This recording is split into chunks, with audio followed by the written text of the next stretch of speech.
Hi అండి. నేను మీ Smiley. Welcome to heart beat channel. ఈరోజు కథ 'చింత చేరవే చెలియా' 21 భాగం. కథలోకి వెళితే అప్పటిదాకా ఉన్న భయం బెరుకుపోయి అతని ప్రేమను స్వీకరిస్తూ, తనకు సహకరిస్తూ, ఆ ముద్దులోని మాధుర్యాన్ని ఆస్వాదిస్తుంది. ఊపిరి భారమయ్యాక పెదవులు విడివడి తనకు అడ్డు వచ్చిన వస్త్రాలను తొలగించుకుంటూ పురిటి పాపాయిల్లా మారిపోయారు. తన మనసులోని ప్రేమను ఆమెకు తెలియజేస్తూ, అందాలను కళ్ళలో నింపుకుంటూ, ఒక్కొక్క అందాన్ని ఒక్కో విధంగా తన నోటి ద్వారా, నాలుక ద్వారా బహుమతులు అందజేస్తూ, తనలో దాగి ఉన్న నిధి రహస్యాలను శోధిస్తూ, తన ప్రేమతో వాటిని సాధిస్తుండగా, తన భర్త ప్రేమని ఇష్టంగా భరిస్తూ, అతనికి సహకరిస్తూ, తన్మయత్వంతో ఉండిపోయింది. ఇద్దరూ ఒకే ఆత్మక ప్రేమకు తొలి అడుగుగా ఒక బంధంగా మారడానికి ఇది ఒక ప్రయత్నంగా మలచుకున్నారు. ఈ క్షణం అతడు మన్మథుడు, ఆమె రతీదేవి. ఇది ప్రకృతి పురుషుల సంయోగం. ఇక్కడ గెలుపోటముల ప్రసక్తి లేదు. కాబట్టి ఈ ప్రేమ యుద్ధంలో ఇద్దరూ విజేతలే. ఒకరి ప్రేమను ఒకరు తెలియజేసుకుంటూ, ఒకరిలో ఒకరు ఒదిగిపోతూ, ఇద్దరూ ఒక్కరుగా అనిపించేంతలా కలిసిపోయారు.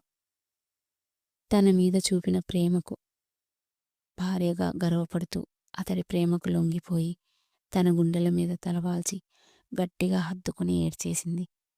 తన కన్నీరు తుడిచి ప్రేమగా ఆమె నుదుటి మీద ముద్దాడి లాలనగా వెన్ను నిమురుతూ, పెళ్ళైన దంపతులకు ఒక కుటుంబంగా మారటానికి ఇది ఒక అవకాశం.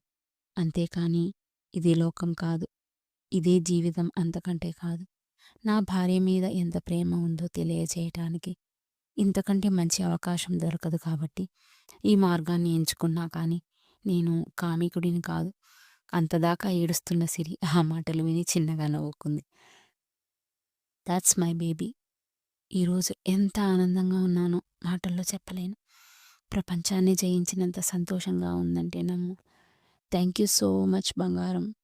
నా మీద ఇంత ప్రేమ ఉందని నాకు కూడా ఈరోజే తెలిసింది అని సిగ్గుపడుతూ అతని గుండెల్లో తలదాచుకుంది. హా, అలా సిగ్గుపడకే పిల్ల. మళ్ళీ స్టార్ట్ చేయాలనిపిస్తుంది. చిన్నగా నన్ను మిగిలి పడుకోండి, ఇప్పటికే లేట్ అయింది.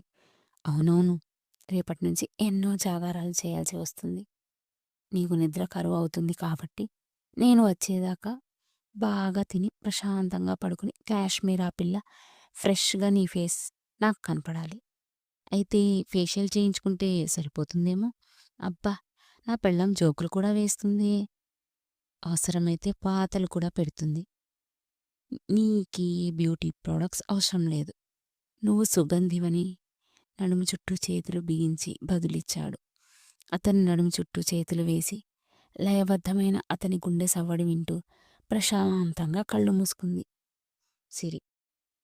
ప్రొద్దున్నే అటువైపు తిరిగి చెయ్యి వేయగానే పక్కన సిరి లేకపోవడంతో ఓహో, తన ముఖం చూపించడానికి సిగ్గేసి వెళ్ళిపోయిందేమో.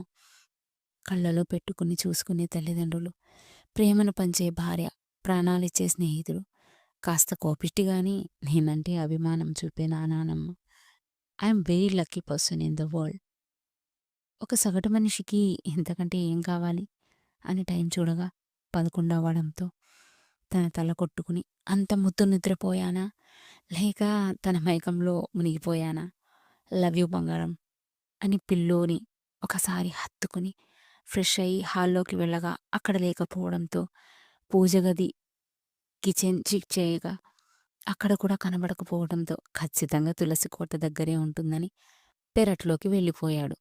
ఏంటి, ఇక్కడ కూడా కనబడలేదు, ఇంకెక్కడికెళ్ళి ఉంటుంది అని వెనక్కి తిరగగానే తన ముందు నిలబడ్డ సిరిని చూసి ఆనందంతో తన దగ్గరికి వచ్చి భుజం మీద చేయి వేసి, ఇంతసేపు ఎక్కడి వెళ్ళావు డార్లింగ్ అని నవ్వుతూ పలకరిస్తున్న సిద్ధుని చూసి చేతులు విసిరి కొట్టింది.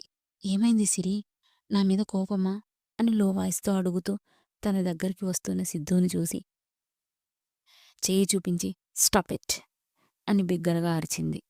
ఆ మాట వినగానే ఒక్క అడుగు కూడా ముందుకు వేయకుండా ఆగిపోయాడు. ఇంకా ఎంతకాలం నాటకాలు ఆడతారు? ఆ చర్య నుండి ఇంకా కోలుకోలేని సిద్ధుకి నాటకమా అన్న పదం విని నేనా అని ఆశ్చర్యపోతూ అడిగాడు. మీరే కాదు, టోటల్ మీ ఫ్యామిలీనే హంతకుల ఫ్యామిలీ. ఏం ఏం మాట్లాడుతున్నావు సిరి? అని కోపంగా అడిగాడు. నిజం. ఇప్పుడే తెలిసిన పచ్చి నిజం.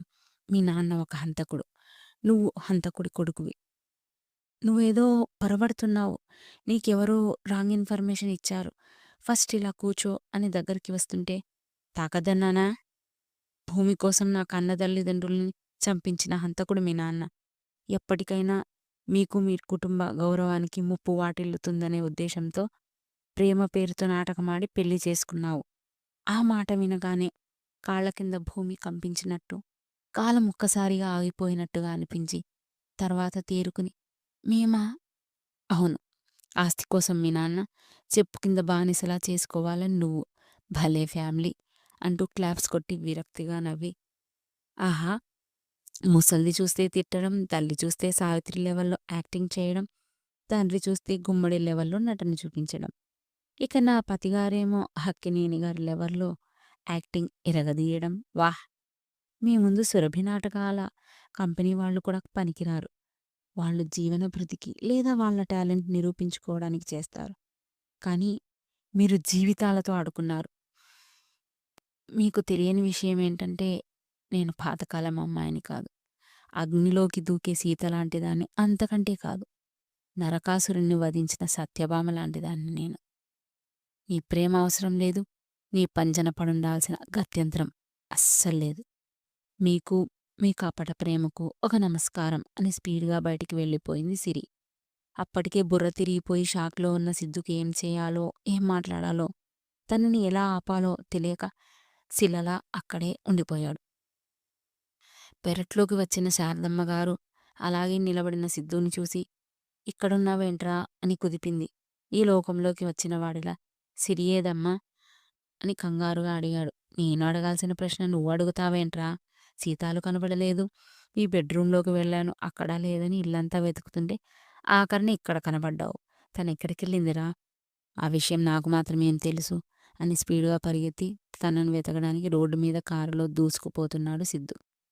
ఈ విషయం విన్న అజ్ఞాత శత్రువు కళ్ళు మొదటిసారి ఆనందంతో చల్లబడ్డాయి. ఇంక దాన్ని వేసేయడం, పరలోకానికి పంపడం క్షణాల్లో పని అని ప్రశాంతంగా ఊపిరి పీల్చుకున్నాడు. ఒక పక్క కార్ డ్రైవ్ చేస్తున్నాడన్న మాటే గాని అసలు తను ఏం మాట్లాడుతుంది? వాళ్ళ పేరెంట్స్‌ని మా నాన్న చంపడం ఏంటి? ప్రాణంగా ప్రేమించిన నా ప్రేమ అబద్ధమని చెప్పడం ఏంటి? అంతా బాగుందని ఊపిరి పీల్చుకుంటుండగా మళ్ళీ ఈ సమస్య ఏంటి? ఇంతకీ మాట్లాడింది తనేనా? తనలా ఉన్న వేరే అమ్మాయా? తనెక్కడికి వెళ్ళింది? కొంపతీసి శాశ్వతంగా వదిలి వెళ్ళిపోతుందా? లేదా తను అపోహపడిందా? అని రోడ్లన్నీ పిచ్చివాడిలా వెతుకుతున్నాడు. డ్రైవ్ చేస్తుండగా రోడ్డు మీద ఉన్న గుంపును చూసి ఏం జరిగిందో అని కారు ఆపి దగ్గరకు వెళ్ళగానే జనాలు యాక్సిడెంట్ అని మాట్లాడుకుంటుంటే భయంగానే వాళ్లకు పక్కకు జరుపుకుంటూ తలకు యాక్సిడెంట్ అయ్యి రక్తం కారి జీవోత్సవంలా పడిన అమ్మాయిని చూడగానే స్థాణువులా నిలబడి పోయాడు సిద్ధు. ఆ రక్తంలో యాక్సిడెంట్ అయిన అమ్మాయి ఎవరో తెలియాలంటే నెక్స్ట్ ఎపిసోడ్ వరకు వెయిట్ చేయాల్సిందే.